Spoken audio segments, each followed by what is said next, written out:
আসসালামু আলাইকুম সুপ্রিয় দর্শক, আমি শাকিল আর আপনারা দেখছেন বিশ্ব বাংলা কৃষি, সর্বদা কৃষকের পাশে থাকে। সুপ্রিয় দর্শক, ইতিমধ্যে মাল্টা এবং পাতিলেবু বা কমলা লেবু প্রায় সব ধরনের লেবু গাছেই ফুলের দেখা মিলেছে।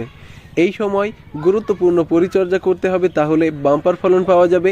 এবং আজকের এই ভিডিওতে আপনারা দেখতে পাবেন একটি দ্রবণ তৈরির পদ্ধতি, যেটি আপনার গাছে যদি স্প্রে করেন প্রায় প্রত্যেকটা ফুল থেকেই ফলে পরিণত হবে, বাম্পার ফলন হবে।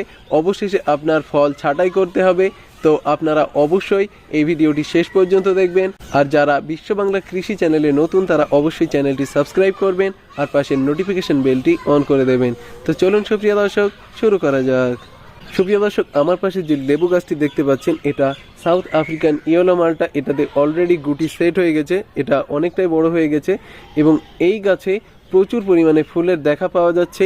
অর্থাৎ এই গাছে আমি সেই দ্রবণটি স্প্রে করব এবং কি কি উপাদান দিয়ে এই দ্রবণটি তৈরি করতে হবে চলুন দেখে নেওয়া যাক।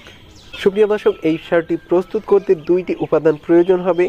প্রথম যে উপাদান আমি নিয়েছি, আমি এখানে 1 গ্রাম নিয়েছি পটাশিয়াম সালফেট বা NPK 0050। এটি আমি 1 গ্রাম নিয়েছি, আমি 1 লিটার পানিতে 1 গ্রাম মিশিয়ে দিলাম। এছাড়াও আমি 1.5 গ্রাম নিয়েছি ম্যাগনেসিয়াম সালফেট। এই দুটি উপাদানকে ভালোভাবে মিশিয়ে নিতে হবে। আমি এই উপাদানটিকে খুব ভালোভাবে গুলে নেব। এরপর এটাকে স্প্রে বোতলে ভরে গাছে স্প্রে করে দিতে হবে। সুপ্রিয় দর্শক, আমার এই গাছটিতে অলরেডি গুটি সেট হয়ে গেছে এবং নতুন ফুলের দেখা পেয়েছি। এই গাছটিতে আমি এই দ্রবণটি স্প্রে করে দেব।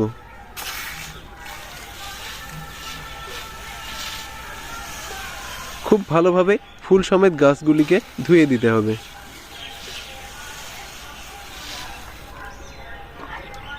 ঠিক এই পদ্ধতিতে গাছে স্প্রে করে দিতে হবে। আমার এই গাছটিতেও প্রচুর পরিমাণে ফুল আসতে শুরু করেছে, এজন্য আমি এই গাছটিতেও স্প্রে করে দেব।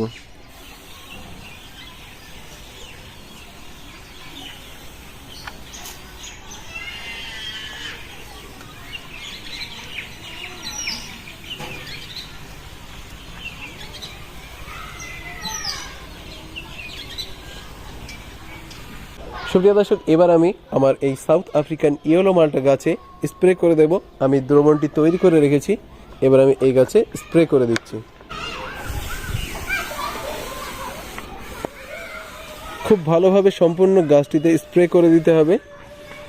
বিশেষ করে যেখান থেকে ফুল বার হচ্ছে সেই অংশটাকে অবশ্যই ভিজিয়ে দিতে হবে এই দ্রবণটি দিয়ে।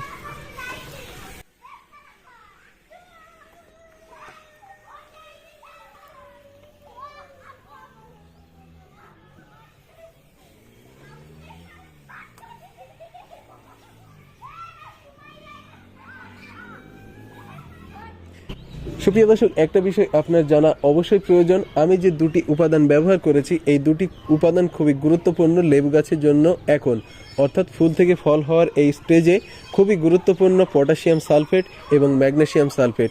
আপনারা অবশ্যই এই দুটি উপাদান ব্যবহার করার চেষ্টা করবেন। সুপ্রিয় দর্শক, 2 থেকে 3 দিন পর 1 লিটার পানিতে 1 গ্রাম বোরন সার মিশিয়ে গাছে স্প্রে করে দিতে হবে। বোরন সার খুব গুরুত্বপূর্ণ একটা ভূমিকা রাখে ফুল থেকে ফল হওয়ার এই স্টেজে, এজন্য অবশ্যই আপনাকে এটা প্রয়োগ করতে হবে।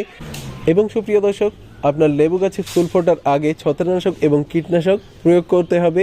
এক্ষেত্রে আপনারা যে কোনো ধরনের একটি ছত্রাকনাশক ব্যবহার করবেন এবং কীটনাশক হিসেবে ইমিডাক্লোরোপিড জাতীয় কীটনাশক 1 ml প্রতি লিটার পানিতে মিশিয়ে গাছে স্প্রে করতে পারেন, খুবই ভালো রেজাল্ট পাবেন।